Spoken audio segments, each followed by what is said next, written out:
మామిడికాయ కనబడితే ఏదోటి చేసుకుని తినాలనిపిస్తుంది. ఇప్పుడు వెంటనే చేసుకు తినేదైతే టక్కున గుర్తొచ్చేది ఉల్లావకాయ.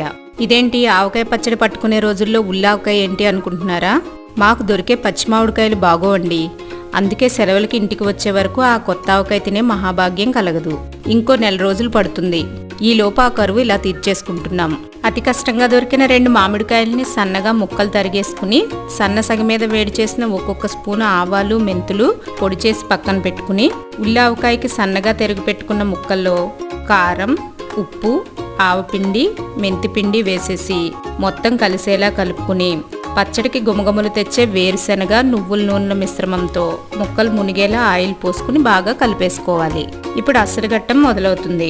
పచ్చడి జాడీలోకి తీసేసుకుని అడుగును మిగిలిన పచ్చడి ఓట్లో అలా 2 గుప్పిళ్ళు వేడివేడి అన్నం వేసి కలుపుకుని తింటే మళ్ళీ వేరే చెప్పాలా ఆ రుచి గురించి? చూసారా ఎలా కలబడి తినేస్తున్నామో?